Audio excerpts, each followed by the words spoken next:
it's Kevin with the Rogue Deck Builder here with this week's episode of the Tuesday Brewsday. So I'm going back to some good old school Rogue Deck Builder roots and trying to just make fun decks out of a card that I think is interesting.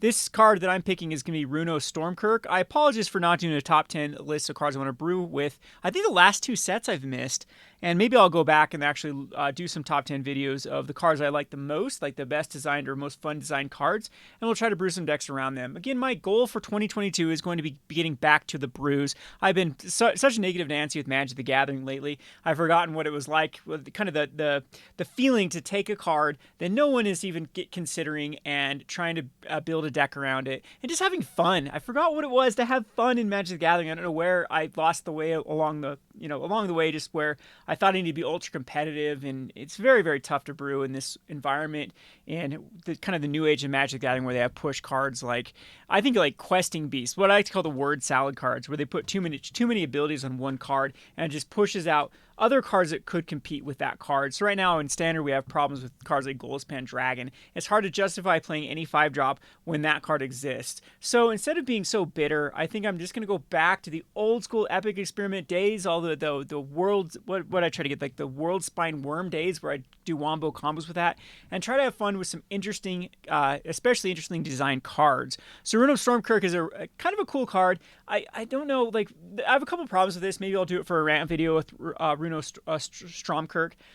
Wizards didn't seem to have many synergies with this particular card, and we'll see as we're building the deck, because there's a lot of problems with the way this card was designed that doesn't have the optimal synergy of, kind of the what ifs of could happen with this card. So it's 3 mana for 1/4. When there's a battlefield, you can put a creature card back on top of your library, and then at the beginning of your upkeep, you can reveal a creature card. If it's 6 or greater, you can transform Runo Stromkirk. So when it's transformed, it comes into a 3/5, and when it attacks, create a tapped and attacking token that's a copy of target attacking creature, and that's a big problem with this card. And you'll see it in the videos as we play, that getting a card with this flip to be able to get value out of attacking, and possibly I'm building this card a little bit awkward. Maybe this Stromkirk just wants to go in like a curve deck, maybe like a Sultai curve deck where you have a powerful 3-drop or 2-drop that the Stromkirk can actually work with, like maybe a self-mill strategy to get the card that you want to then put back on top of your library, and then you attack and get value to 3.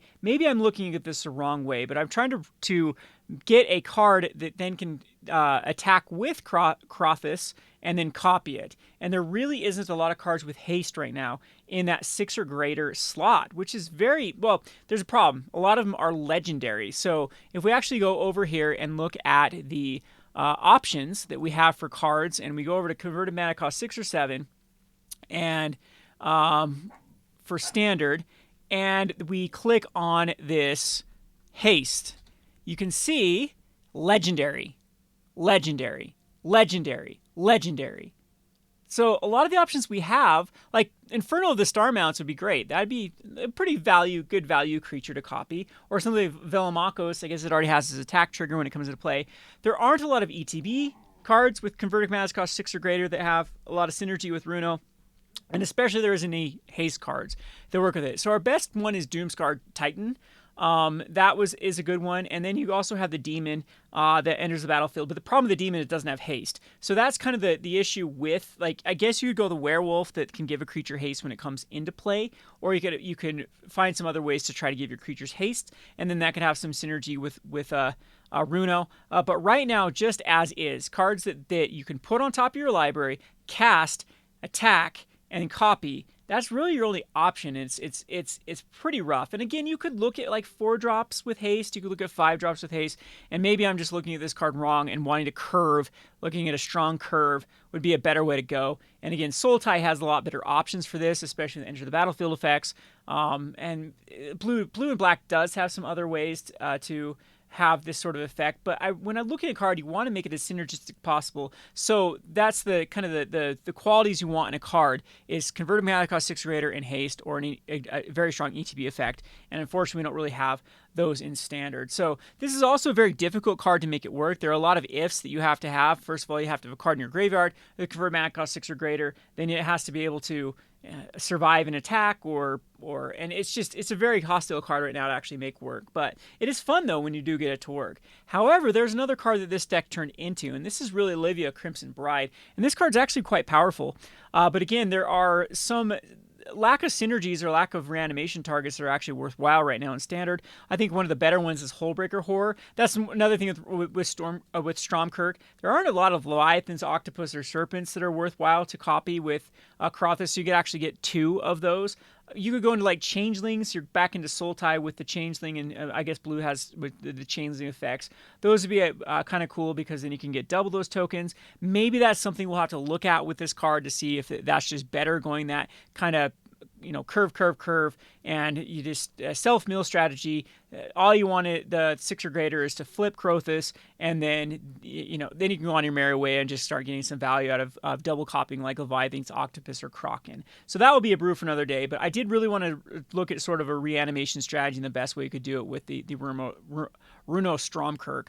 So some of the other cards though that I thought I'd go though, the mana base is quite awkward in Standard at the moment for hitting your mana base on time. I thought Blood in the Snow was the best other reanimation card in here, so that makes us go Snowlands, which requires us to go a lot of tap lands. So if we're going a lot of tap lands, treasures are really the way to go. So things like Shambling Ghast and the Voldaren Epicure can really stabilize until we can get to our bigger things. And then we have things like the Kalain Reclusive Painter and the Bloodtithe Harvester that can add blood tokens or treasures that can help stabilize plus get value. So blood tokens are kind of cool in this deck because you can then pitch your 6-drop and then put it back on top of your library with Runo Stromkirk or with Olivia. It's a way to get it into the graveyard. And then Prismari Command seems the best way to loot, control the board, and create treasure tokens. So this card's quite good in this deck as well. Thought about going some of the other cards that just strictly loot, but you want creatures to really do that. And there are a lot of options there, but again, it's kind of awkward to find like the exact amount of numbers that you want to both control the board plus proceed with your own strategy. So this is kind of the first list, the first iteration. Unfortunately, the Snowland iteration is quite awkward and clunky. I've tried a different mana base by not utilizing Snowlands and gone up in count because we really do need, this is 23 lands, I think, and I was trying to get by with like treasures. But I want to try this deck out. I haven't actually even tried this one, which is this version, which is just using like non-Snowlands. We do lose blood on the snow. Oh, I just opened the same deck. So we lose our Snowlands, we lose our Blood in the Snow, we lose that like kind of control and reanimation package, which actually did win quite a few games when I was testing this deck. But I've added more lands and then cut the Blood in the Snows, better mana, more smoother mana base running the kind of the slow lands and the pathways, kind of that package. But then we just add this Overwhelmed Archivist that both has the ability to disturb, plus it has the ability to just loot when it comes into play. And this is also isn't a terrible reanimation target with Runo Stromkirk. So that's kind of the idea of the deck. Again, this is still in the very early stages, but I hope that people appreciate kind of the thought process. I know a lot of content creators don't really go through in detail why I choose particular cards and why I build this way. I'm hoping other people can take on these ideas and maybe you can find a better route to go than Runo Stromkirk. Again, I still think Sultai might be the route to go. Green has a lot of punchy cards at the moment. Maybe even black-blue could work with this card, but Olivia was just too juicy because it has that double synergy with the deck. So enough rambling for me. I'll have the deck list in the link in the description below if you want to kind of replicate this deck, and we'll just go ahead and run it and see how well it works. Very light on removal. We're probably going to get run over by many different decks, but I have raced like some zombies before. Like they'd be so far ahead and I don't even really have removal, and then I get by excuse buttons playing with this toy button. Give me that toy. And then you get like a Hullbreaker Horror reanimated and just you come back on top of things. So hey, sorry for my puppy distracting me. I don't know if everyone can hear that in the background with a squeaky toy. Of course, Buttons doesn't have any desire to play until I'm recording. and then starts going crazy with toys. Alrighty, so we're just going to, you saw there was no sideboard, so we're just going to play some best of ones here. We'll do some quick games. Again, I want to give some more time, a dedication to this channel. I'm very overwhelmed and busy, though. I know that I've used that excuse a lot, but it is tough being a store owner, having a lot of shipments, especially this time of year and whatnot. So excuses. All right, so standard rank, let's go ahead and queue up the version 2. That's the one I really want to try out and see how well this bad boy works.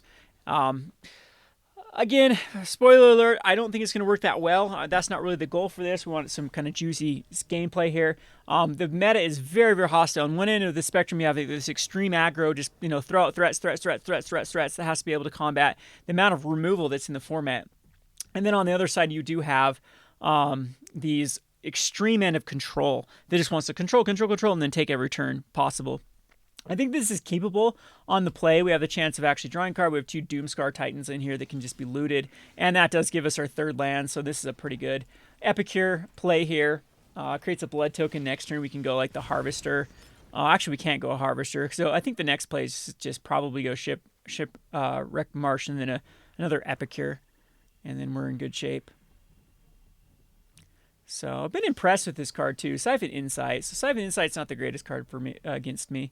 I actually don't like Siphon Insight. So the card's kind of a trap card in the meta right now. It's from playing it like crazy in another deck that I have. There are so many bounce spells that you're actually giving your opponent card advantage a lot of times. Or there's just a lot of cards that don't synergize with what you're doing. So this actually makes, I think, the Reclusive Painter would be a better play, but we don't have a black source. So we'll just put this into play tapped. I actually should have done the Pathway. That was a misplay on my part. And now, because we could have looted one of these Doomskar Titans instead of just played the Shipwreck Marsh. So, yeah, I wonder if that's going to come back and haunt me. All right, so this play, no, it shouldn't affect anything because we can loot this turn. So we black, blue, probably need another blue or red. No, we know red because Doomskar is probably more important. So go ahead and attack in. And then I am going to go Reclusive Painter because we do want that treasure token. And we hit a land drop, so we don't need to use the blood token yet. We'll throw the Hullbreaker Horror probably in the bin. And hopefully find some other juicy cards. So unfortunately, I think my opponent's going to have like a hyper control deck. They're just going to run a lot of control. And nope, this is a zombie deck. So kind of funny with the Siphon Insight. I'm not sure what that is. So we'll see what our opponent is ending up with, what kind of zombie strategy. So let's go ahead and crack this and throw away the Hullbreaker Horror and got an Olivia, so that's pretty good. So treasure token is getting us closer. Unfortunately, I think we're gonna loot here with another one.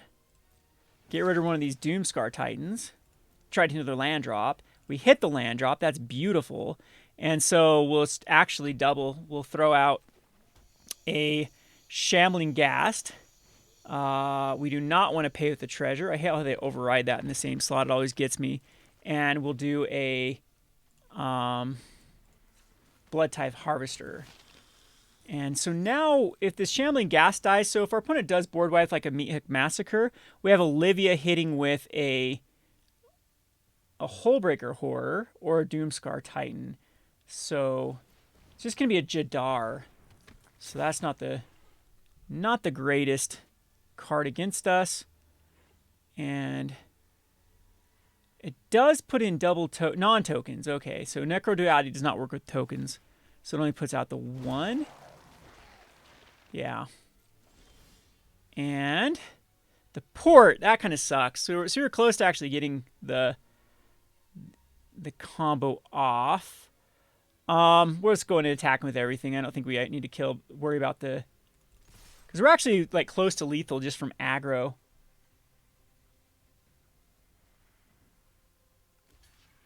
And Jadar's just gonna can't block with that, buddy. That is a decayed token.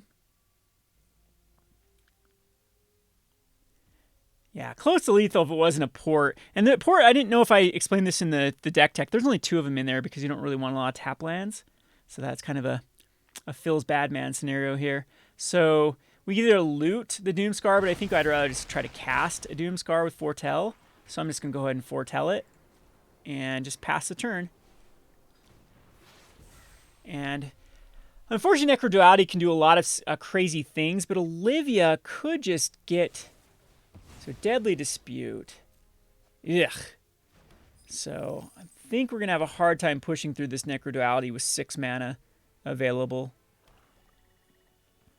Hoping my... Okay, Champion the Perished gets 2 of them.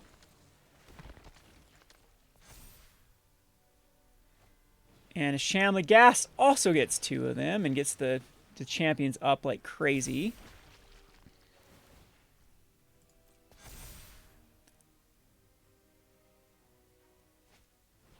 And a Mimic that's probably going to name a... Really? Okay. So good news is... I think we still could get ahead of this. So I don't know if I want to keep this. So we're going to keep the treasure token, I think. I think we will. Because I'd like to hit another land, or for the port. So we'll just not spin a treasure. Or is this lethal, actually? If we spin a treasure, it's 4/5. Unfortunately, it's just 5. Because the Doomskar comes into play 4/5. So I don't think we need to pay with the treasure. So we'll just pay normal.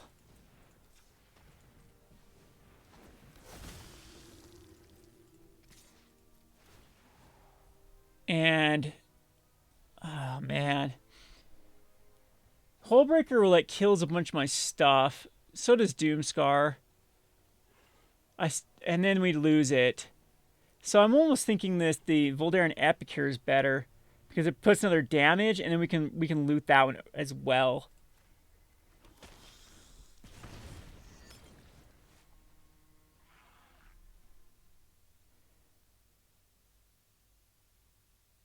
And we're going to lose one thing here. So down to a 2.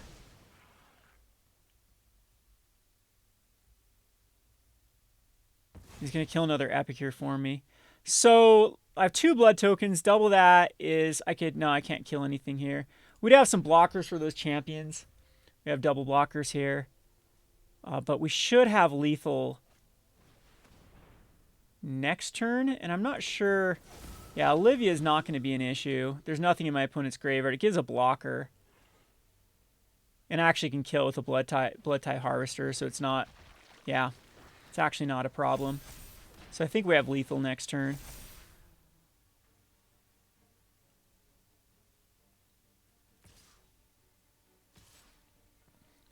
And we don't even need to block here. But I'll just block one of these. And get a treasure. Yeah. Create a treasure token. And that is game because we can just go... on to Olivia. And it's double, right? I'm reading this track for this target creature gets Xmas or X's twice in our blood tokens. We have, yep, so this works. And then we can just go to combat. And we could actually foretell this too, but it doesn't matter. Yeah, tapped out, 1 mana. There's nothing my opponent can do. And let's do another Epicure. And that actually gets the job done. Because no blockers for the Flyers.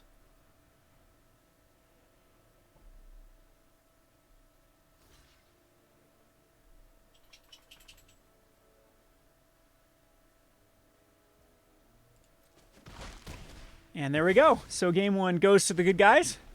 If I'm the good guy. And we get a nice little victory out of there. In our little gold tier 1. Worked out pretty well. I mean, the thing with zombies, I think they run Meat Hook Massacre, but they don't run a lot of other removal. So, that was quite... Like, if we're going against other kind of linear strategies that don't really try to interact too well, we might actually get the jump on them. What I kind of like about this deck, too, is we do have play. Not as good without the Blood in the Snow, but if we do have play against, like, board wipe type decks, where they board wipe, and then, okay, now I reanimate, get Olivia, get a 7-8 back. Like, a lot of times that could be quite lethal. If we've done some early damage. That's quite like, I like that package of those little looters, those little blood token looters, is they're quite strong. This is actually a pretty terrible hand. I'm going to keep it, though, because I'm on the play. odds of drawing like a land are pretty good. And once we're up to 3, ideally we want like a non-tap land, so we can go Bloodtithe Harvester and then Prismari Command on time.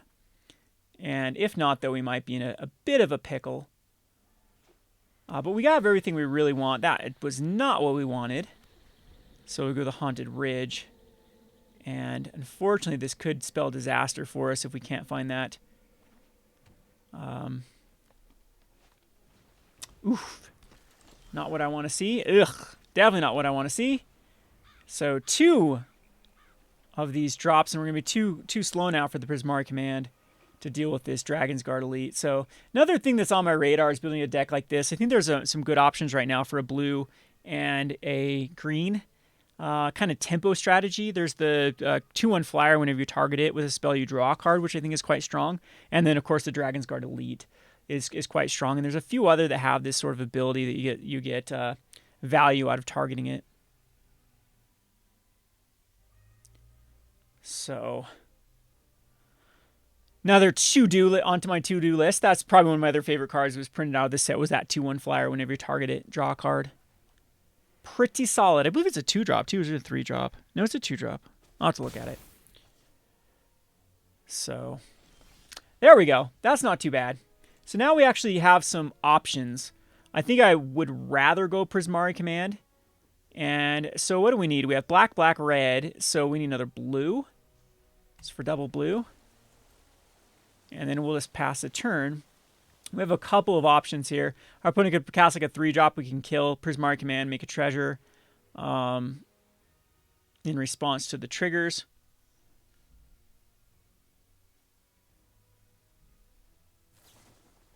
Charge through.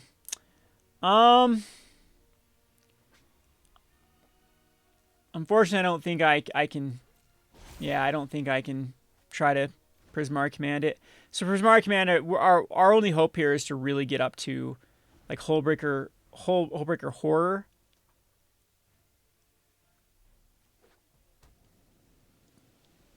But not sure that's going to pan out for us.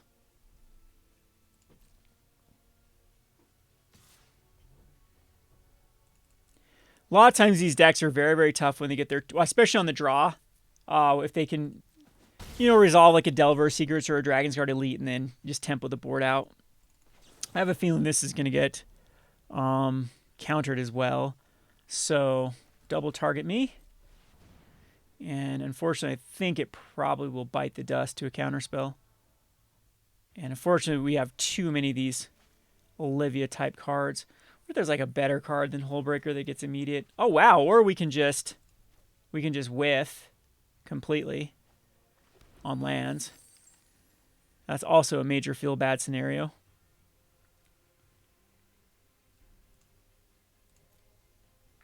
So good news is though we can only draw one more Hullbreaker Horror. We did get at least okay. That's actually not bad. So black, so we need a red here, and this allows a double, so we can go. Kalain, however you pronounce this person, which gets us another treasure, which now we're really getting close. And we'll do the Blood Harvester and not pay with the oh my gosh. We're going to have to pay with the treasure. Just pay with one treasure. Ugh, I hate doing this. So we go black. And we go red. Yeah, I don't know. Did I mess up tapping? No, they both required. So this blue ended up being the turn before was kind of awkward. So now I need to draw land. Good news is though I can loot.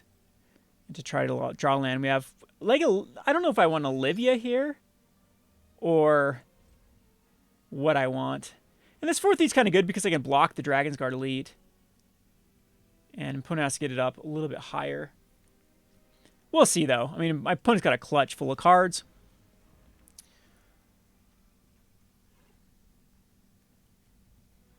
Can't quite activate the Faceless Haven. That's why I don't like Faceless Haven in these type of decks. It's very tough to activate it on time. I mean, they're close to it, but that Dreamroot Cascade. So Blizzard Brawl, huh? Which does allow... That's fine. Yeah, did have the 3, though. So do I block? Or do I try to get some value out of... Yeah, I definitely think I block this turn. Because then, like, another Blizzard Brawl could be pretty brutal. So I need to avoid 5 damage here, potentially more damage.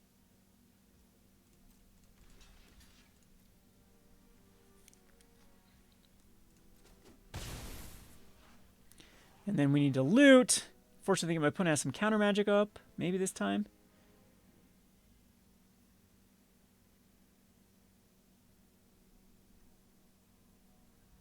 Maybe not. There's a Delver. We knew that was in the deck. I actually don't like Delver in this particular... If I were to build a deck, I think that you want to really synergize off the Magecraft, and 3/2 Flyer is actually quite weak. Delver Seeker's been pushed out. Like, how strong Delver is in Standard, even with a bunch of enablers, is just... It's kind of sad how the mighty have fallen. There are just so many other cards that I think are just synergize better. So I'm just going to get rid of another Hullbreaker. It's not... I don't think we're going to be able to cast it. Now I'm wishing I, run the... card that says you can reanimate whatever. So, okay, if Olivia hits, we're in decent shape. So, and we'll go for it because now, so we have red, black. I'd want another, I think another red's fine. So, here we go. You can do it. I believe in you. It's going to get countered with the 2-drop. Could have gone Runo here, I guess. There could also be a balance spell, which would be rough.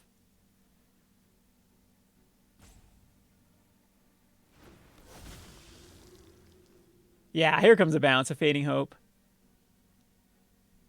I don't know if we can come back from that. That's 5, 6, and then we'd have to draw land and not get faded. Oh, so it just taps it.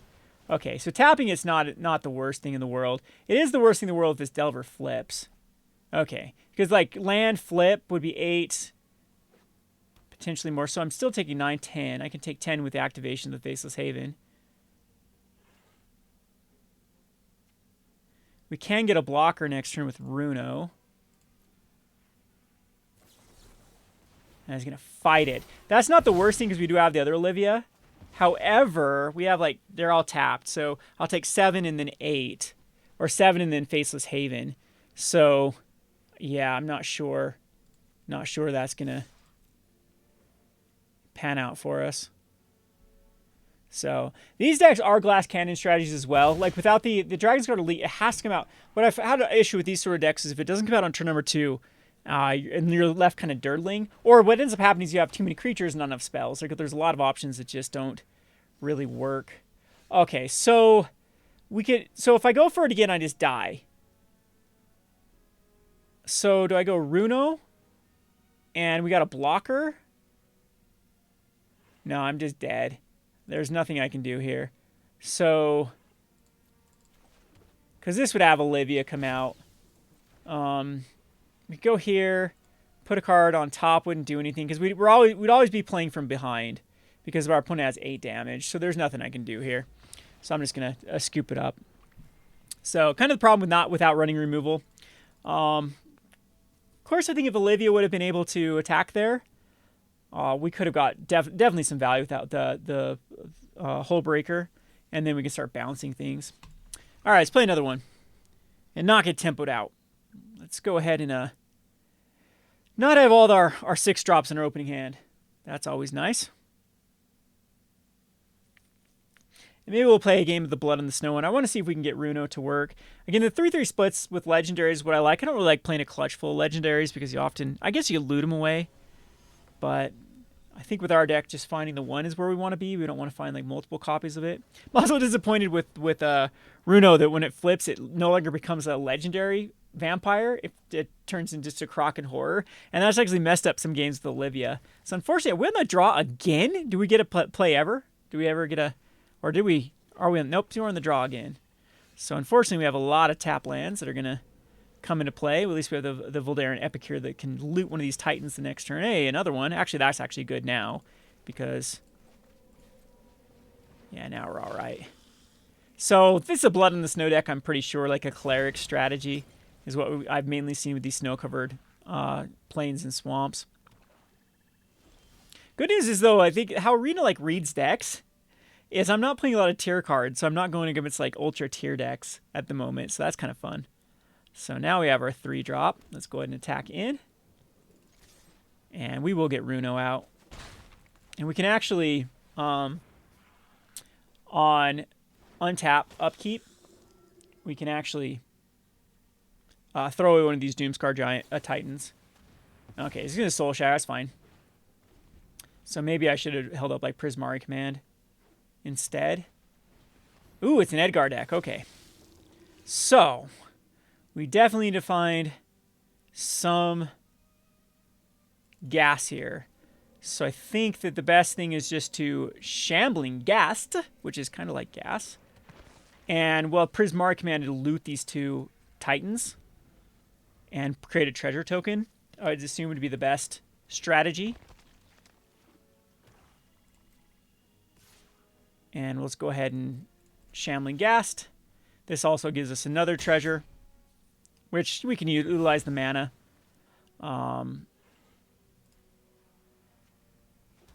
Putting this down to 2 cards. We'll Prismari Command ourself. Yeah, that's fine.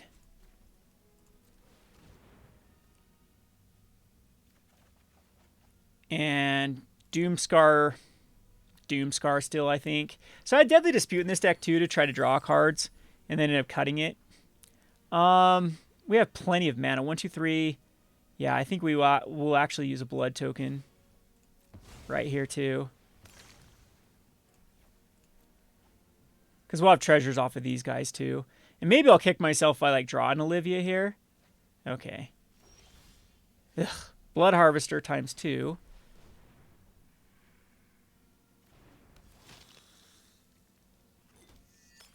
No, we'll go a Painter. Because now that gives us the Olivia draw.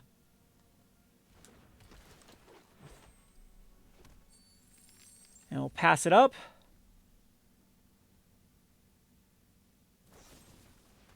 That is fine. It got its value. I can just take 4 damage here. It's no biggie. Side Twitch is kind of an issue because it's a blocker. One of the cards I actually do not like in Standard is what's the card that puts out a 3/2, a 4/4, and a 2/1? Just leads all cards to running these learn nonsense. Okay, so looting Shambling Ghast is still better, I believe.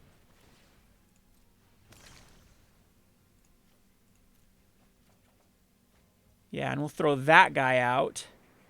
And I still think Harvester is fine. Oh my gosh, I hate this game. I hate that. I absolutely hate that where it replaces the auto pay with treasure. Arena, you are trash. I hate it. I've done that so many times, and it's just because you get in the swing of things, and oh, that pisses me off. Guess I have a 5/4 out that can attack in, but I do have a blood token. So 3, 4, 5, but there goes our reanimation. And yeah, it's good here because I want the Eye Twitch out of the way. Because the Eye Twitch out of the way allows us to... Like, I can go get... Probably going to go get the... Ooh, Induction, huh? I don't know if Induction is the right play. So... Non-land permanent. Do I loot this island or I just keep the island for... I think we'll loot the island at the end of the turn. I can still take damage, too. I mean, Professor Onyx is going to be rough. But now this one, we just had too many of the non-6 drops. I'm going to go that strategy. I think that was the wrong play with my opponent. Yeah, let's take the damage, I think. No blockers here. And then... in a turn, we will loot this island. Ooh. Cancel. Wait. No. Cancel. I think we actually won't. Because Olivia's strong here. Olivia, what do we have in the bin? Oh, we don't have Olivia. Never mind. I thought we had an Olivia. So, Olivia's not strong here. We could kill Professor Onyx, though, by attacking in. I think it's still better to loot this island. I think the odds of drawing the land are still pretty high. Oh, and there we go. There's Olivia. So, made my decision nice here. So, here we go. We can attack in with Olivia. And reanimate. And what do I want to reanimate here? Like, even just like Runo put back on a Doomskar, I think is fine.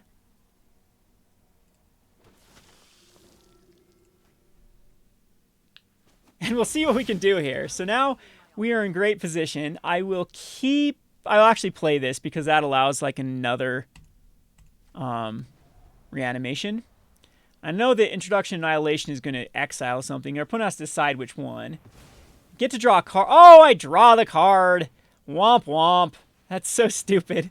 I forgot that it makes me draw a card. The one time that card, like card draw, is actually decent. I'll throw a painter in front of it. That is so... and it actually exiles it too. Oh, at least we get a real that. Better lucky than good here. And, oh yeah, unfortunately that has exiled itself. That just exiled itself when it flipped. Oh, wow. There's a lot of Nombos in this stupid deck. So when it flipped over, it was no longer a legendary to count itself. That's hilarious. Okay, so what do we get back here that actually makes sense? Like, a Doomskar doesn't really do much. At least I get some damage through. Yeah, it's still better. That's hilarious. A lot of stupid things happen. Oh, at least we get a race, though.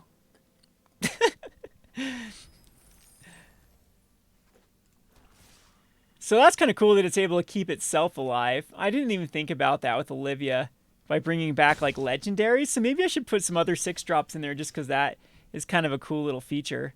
So, Doomskar I can play and reanimate another Doomskar, or... No, I don't have another Doomskar, but they get haste, right? Yeah, they get haste. So, we will just... get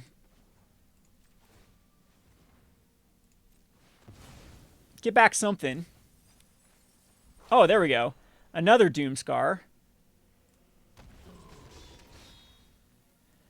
And go for attacks. And get... Oh, we can't get a Doomskar now, though. Womp womp. At this point, I think just getting a Epicure is fine. It comes into play tapped and attacking, so... Yeah, because either way, that's going to block. Shambling Ghast actually seems alright. No, we want like a damage, I think.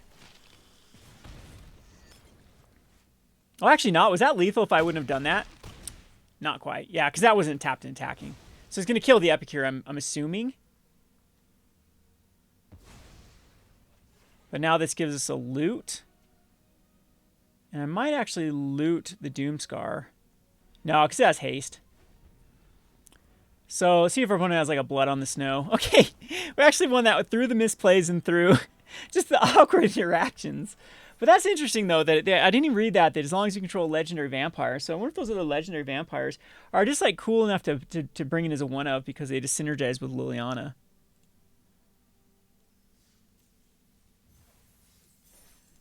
Let's check real quick. Let's check the legendaries. Legendary. Okay, so legendary vampire. So oh, Valentin. I did think about Valentin. Valentin was kind of cool because of the ability to exile. Man, I think I'm going to add a Valentin. I don't know how well I like this Overwhelm Archivist. Just add one and see. There's a nice little legendary vampire that kind of works. We could actually get the other side to work. It'd be very awkward though. You're not really gaining life, so probably not the greatest. Yeah, let's actually go with this Florian too. Let's go with it. Let's go with it instead of those. So what do we have? Odric. We have Zagreus. Zagreus does fit the bill. Flying Death Touch haste. Other creatures you can have Death Touch.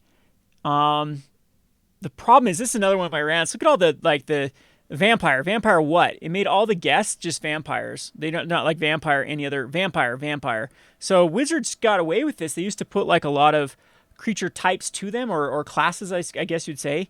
And it's kind of, I'm kind of bummed that these were just regular vampires and have any other sort of, synergies to make them like a cleric or a soldier or a noble or whatnot. They're just vampires. Yeah, I guess Drana would be the other one, but it doesn't really fit the bill with when Drana the Blood Chief attacks and chooses a non-legendary creature in your graveyard, you return that card to the graveyard with additional +1 counter on it. The creature is a vampire in addition to its other types. That's interesting, actually, in this deck. That is very interesting because it does allow us to get a creature card, a non-legendary, back from the bin. Kalain is, unfortunately, just a regular or legendary creature, so that wouldn't, like when we start going into too many legendary, but it allows us to get like a Doomskar. Now, I'm not sure if Drana wants to be in here.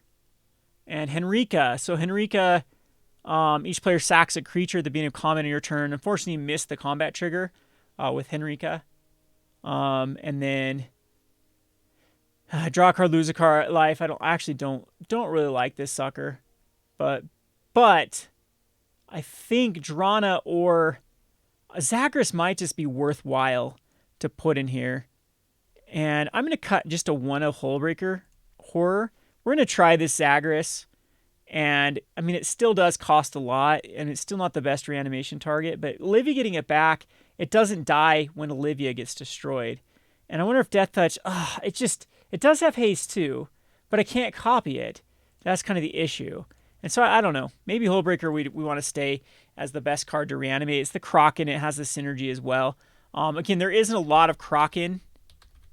So the Icebreaker Kraken, that's another reason why I originally went Snow, but it was just such a weird, awkward card. And they also have the Rottide Gargantuan, which is actually not that great by exploiting. It comes in and can exploit these early ones, but it was kind of awkward. Octopus wasn't much better. You did have a Scryer is all. That's it.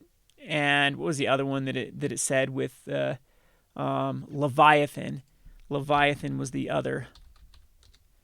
And then, again, this just has Clerics, which is actually a very, very weak card. So kind of weird they didn't put a lot of synergy with these. And then Changeling is just more of a green thing. You do have some neat little Changelings. You have, I guess we have the legendary creature here. This one could work. So when you cast an instant source spell, if it targets one or more permanents you control, create a token. That doesn't work at all with our deck, so that'd be very, very weird. Of course, Moriette would be kind of cool with the becoming a copy of something. And the Kinseeker is quite weak. The Mistwalker is quite weak. Yeah, just not a lot of options to go in this slot. So I think we'll try Florian. I mean, it's a legendary. I think that synergy is actually quite worthwhile. We're turning in more of an Olivia deck, though, unfortunately, than we are like a Runo Stromkirk deck. But let's try these cards. Let's have some fun with it. Again, this is all about theory crafting. It's not about like trying to have the best win record. So far, this deck's been very awkward. But you can see kind of the power level of Olivia.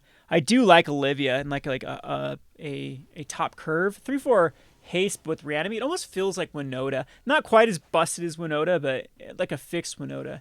You get value out of some good synergies. Man, these 2-lander tap lands are like drive me insane. I know I'm running a lot of tap lands here, so I just noticed I can't cast my. Yeah, that was a bad keep, actually. So we're kind of the desperation of the draw here. If a black source would have been perfect, but unfortunately we don't have a black source. Prosperous Innkeeper. Hey, there's a red source, though, but red source doesn't get us anywhere either. We still need a. Yeah, so we can't cast. Okay, so we actually can foretell. So I'll do that. And our opponent will think that is a take extra turn card. So next turn we have Prismari Command, create a treasure, will be okay. We can actually kill that Lotus Cobra, too. Maybe that's better. Maybe it's not better. We'll see.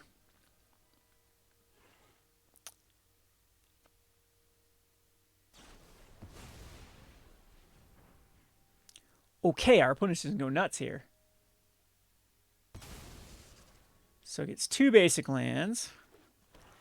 Actually, that really didn't net up my opponent. They lost a treasure token and a land.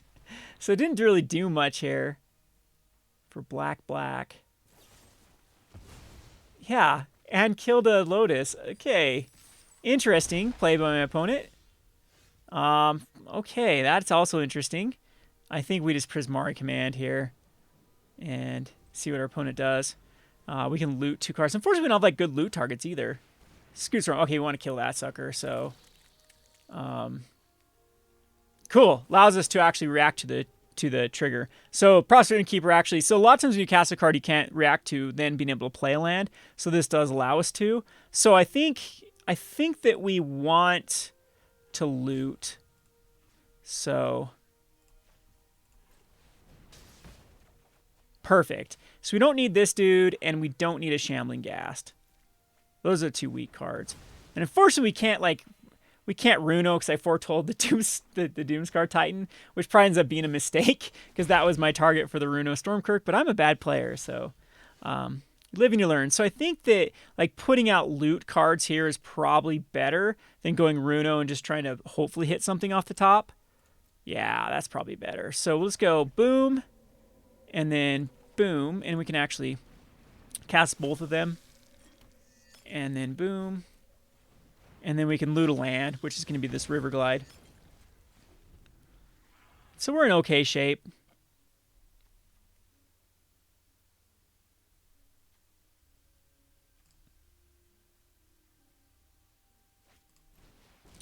And again, this is kind of a weak card with Meathook Massacre. I don't know. My opponent's just not making the best play.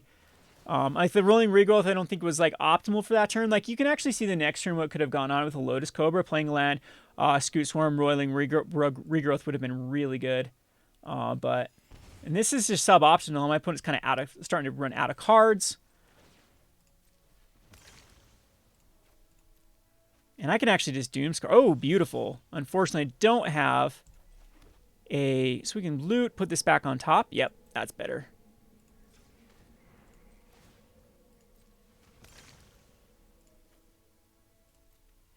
Perfect.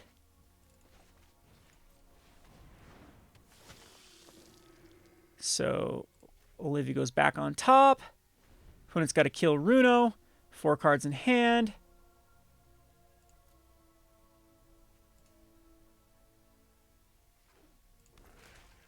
Binding. Binding. Okay. Well, we still get Olivia coming down. And we could go Runo here. Yeah, Runo's still the better target to throw in. And what do we want on top of our library? None of them. So now Binding is going to go get a land. See if there's more removal remaining. Another Binding. This is going to go on Olivia. So now we don't want to flip Runo for sure. We don't want to go through that mistake again. I think we're just going to start, casting some. My opponent's out of everything. So some sort of landfall deck with the Lotus Cobra.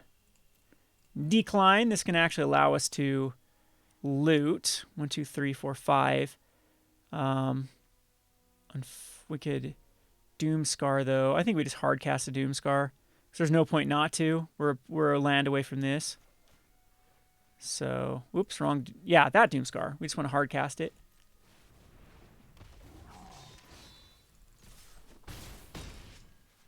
Opponent is down to a 14 with 1 card in hand. Gets another force, though, with the Binding.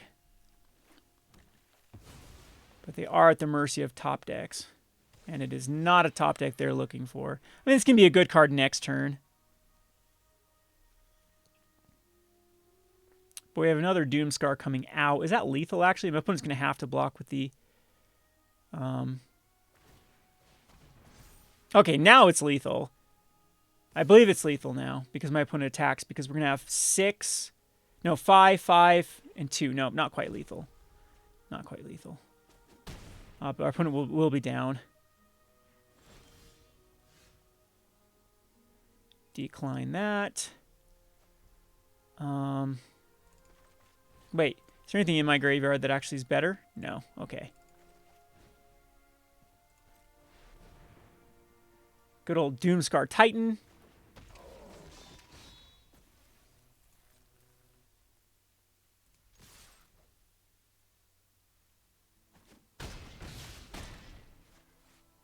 And I think my opponent's just going to go Field of Ruin.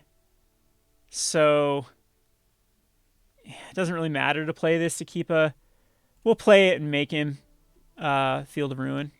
And I just messed up anyway. So, oh no, okay. I was like, I didn't have double blue. Oh, my opponent didn't end a turn Field of Ruin. So now I do have a reanimation. But I mean, Prismari Command just wins the game here. So we'll just do it. 2 and draw 2.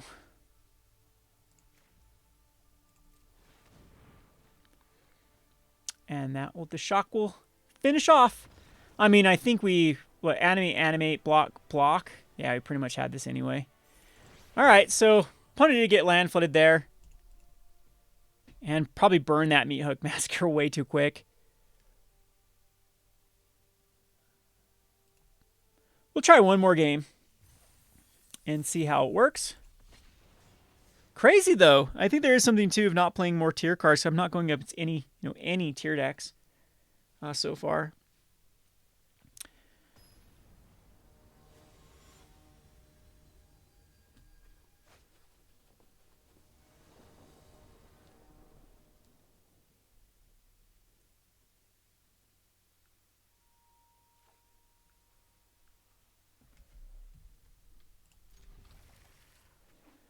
Alrighty, so very keepable hand here. Uh-oh, though. We're going against an aggro deck, so no point not to just go the Haunted Ridge, because there's no play, and then we have a Swamp, Blood Harvester. This guy's kind of cool with control, though. The issue is, like, White has so good 3-drops just to remove whatever you have. So most likely will get removed with either the Werewolf or the Spirit, the both exile.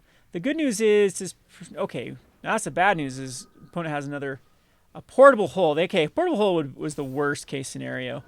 So, womp womp. This is why you need a sideboard also in Standard, because this is just rough. So I'm going to have to use right now I'm going to have to use, so we need a blue. So we're going to throw this guy on blue. And then we do need to do 2 damage to one of these spirits, and then we do need to loot. So draw 2, discard 2. So 2 damage, draw 2, discard 2. I'm just going to do it right now. And we can discard a Doomskar Titan and any land that's the weakest. So, but, I mean, the aggro is really coming. Good news is my opponent's a little bit flooded. Let's hope this is another spell they can cast, so it's probably a land. So we're in good shape, at least as far as that is concerned. However, all we have is a Shambling Ghast to block one of these Clarion Spirits. So I'm not sure if we're going to get there. So I'm actually going to loot first to see if we can do anything here. And it's going to be the Hullbreaker Horror that's going to go in the bin. Prismari Command is actually good. That's better. We kill, take. So we'll take 8. Or we can block and take 8 as well, but kill a Spirit. But we get a loot and... yeah, it's definitely Prismari Command, Treasure Token. So 2 damage, Treasure Token, kill, Treasure Token, but I don't think that's going to get us there either. Like, I could use a Shambling Ghast here, block, kill, but then we're a turn away from Olivia, and do we get any value out of any of these things? I don't think we do. That's kind of the problem with not running anything here. Block, kill, I think we have to. We have to put this guy out. I mean, there could be like a Portable Hole.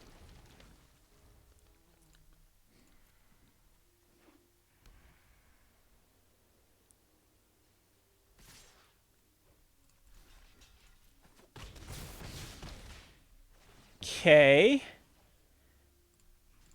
Yeah, we got to do that. So down to 3. Oh, that's just rough. We are Olivia's.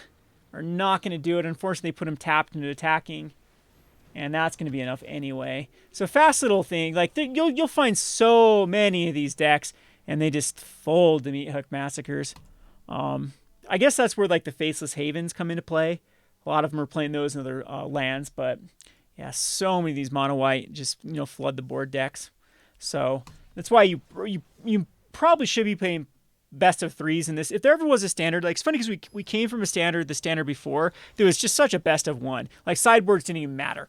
People kept their main 60 because it was just so strong with these like Yorion decks and things like that. You didn't really have to like worry what your opponent was doing. You're more obsessed with what you were doing. Ooh, this is a rough one. This, I think we have to mulligan this. Like, this is super good if we get one more land, but I don't think we can rely on that. And this is just, this is the same. So I actually think that Olivia is the weak link here. But here we are again with no black. Oh, we do have a black. Okay, good. But yeah, so this is a standard that's quite the opposite. You have these all-in decks that fold the sideboard cards, and that makes sideboards just so much better. So, which one's actually better here? Yeah, because then we can go Prismari.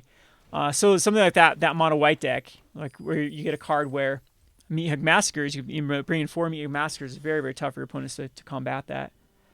We'll go ahead and attack in.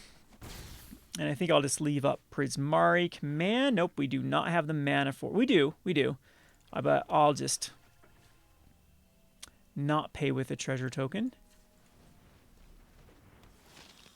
And I think I want to leave the loot up, because we can just loot a Shambling Ghast or a Kalain.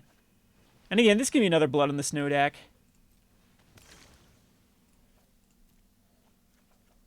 Oof, okay. Okay, well, I mean, it's better. So I could attack in and then Prismari Command it.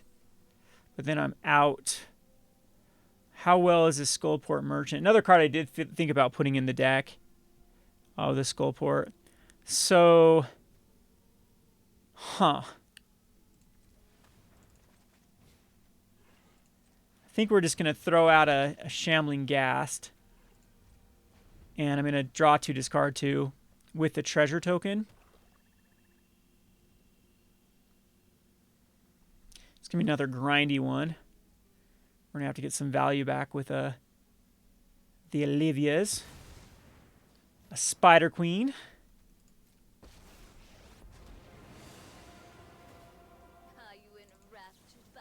So I'm going to draw 2 and create a treasure token.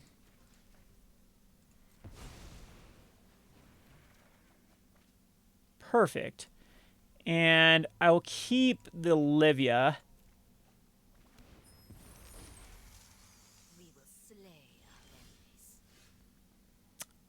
That is fine. Do I want to pay? No. You definitely don't want to pay with the treasure. Stop asking me to pay with treasures. There's Runo. And I'm going to do it. I'm going to try to do it. Because now I can get back another... I don't know what I get here. I don't think Runo is going to survive, though. Good minions are loyal. Highly doubt it. Don't be targeting.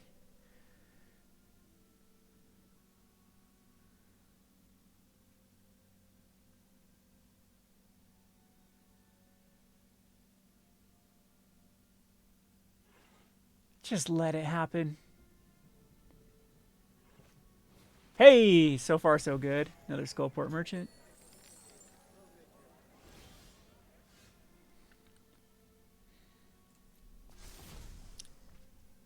Now, the thing is, like, do I want to get some value out of... Yeah, we do.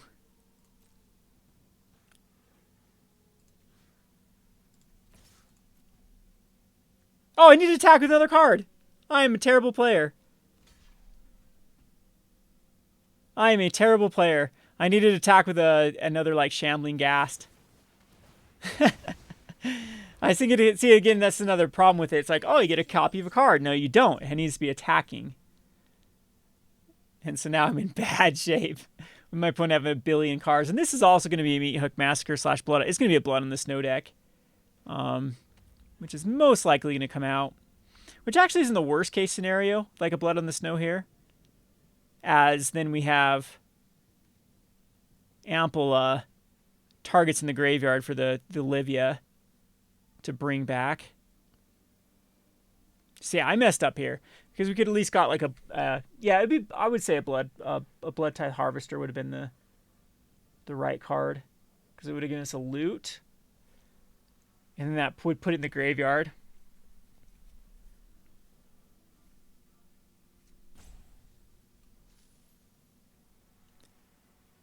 But as is, a Sorin, that's gonna put a vampire. So tokens with Meat Hook Massacre. Winning the game after you sack your own stuff. My words are for ambitious minds. Okay, let's do it right this time. We will go here. And we go here. And we will go here. And target the blood.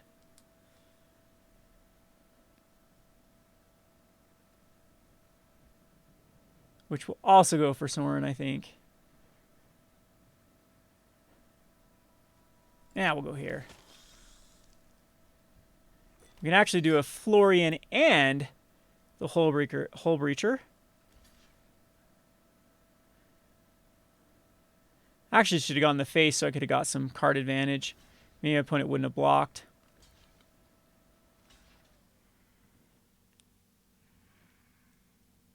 Yeah, that's what I should have done with the Shambling Ghast. To get some advantage out of my opponent. Okay, that's fine.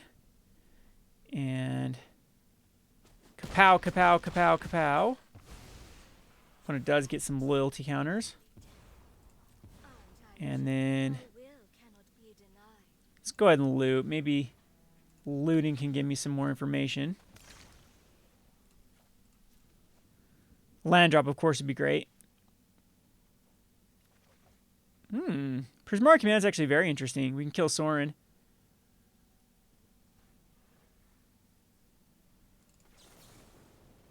So 2 damage and create a treasure, I think.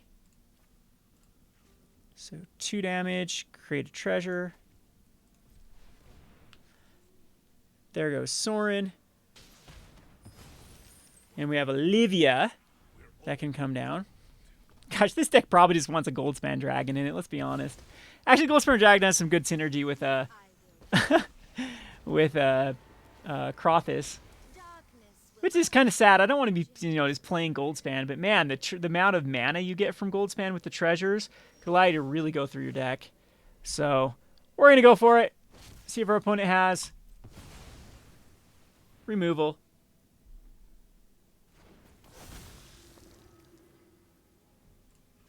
And 3 attackers. Unfortunately, just Shambling Ghast. And then we can get back. Yeah, which is the best one, because it's like Olivia's going to die to those.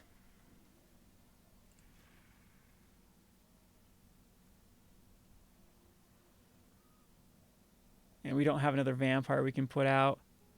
Could I have done something differently? Copied Kalain? No.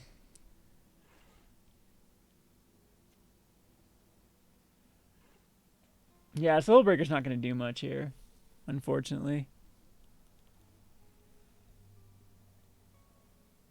Oh, it's waiting on me. Yeah, I wonder if Hullbreaker is not even like the right card. Like, too bad Goldspan Dragon is actually like. This is weird that I'm sad that Goldspan Dragon is a 5-drop, not a 6-drop, because it would be the perfect card with haste. With I guess it doesn't get the treasure token when it comes back in either, because it comes back in tap and attacking. The trigger happens on attacks.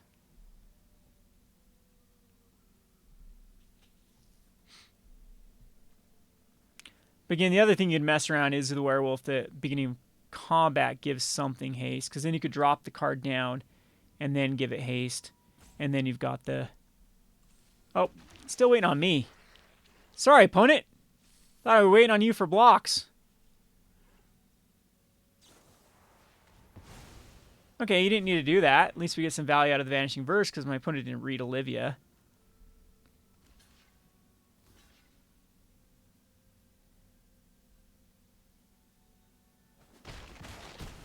Oh, just going to take the damage, huh?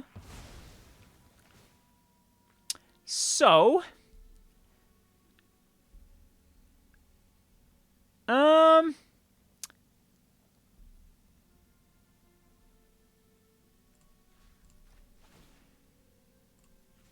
We'll kill 2 spiders. My power is for annihilation. I will get what I want. Kind of feeling like a Blood on the Snow is going to happen. Guess 2 spiders allowed for 2 more spiders to come out, so maybe that wasn't the best play. Yep, definitely Blood on the Snow is coming. Yeah, so it doesn't matter. We'll... Oh, those things have menace. Menacing spiders.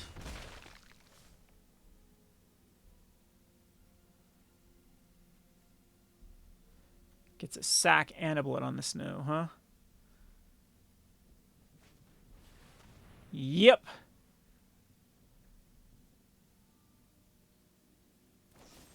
And a Deadly Dispute, huh? I don't know if Skullport wouldn't have just been better to use the mana. And the Spider Queen puts out 2 more. Gets back a Sorin too, huh? Tokens galore. Alright, so there's no way we're coming back from this. We're down to 4. And, you know, no cards. So best case scenario. So I probably, what I should have done there is just create the treasure tokens, but... It's fun, though. I mean, there's a lot of options that can actually work with that we're starting to explore. Yeah, possibly Gold Span going heavy into the treasure would make sense. Gives you even that mana for the Hullbreaker. But all in all, Runo is very, very tough to make work, as you saw. It's just the curve is very awkward. I'll have to check into some other, you know, maybe like a blue-black deck that's just a nice curve of not being so obsessed with that 6-drop, of just being more focused on, okay, let's copy a 3-drop, or a 2-drop. What's a strong 2-drop that we can copy the next turn, or like a good 3-drop haste would be ideal as well, because or 4-drop haste, excuse me, because then you could turn 3 flip, or turn 4 being your upkeep, flip, 4-drop, copy. And I think there's a decent green one for sure, but it's double green. But we'll definitely have to give it some more theory crafting. And we hope you enjoyed the video. I'll have the deck list in the description. You can go check it out. And yeah, be back next Tuesday for another Tuesday Brewsday. I'm actually thinking about bringing back the Rogues Alley on Thursday or Friday with like another brew, so we can get possibly 2 brews per week and get this whole Rogue brewing back on track. Hope you enjoyed this video. This has been Kevin with Rogue Deck Builder. Thanks for watching.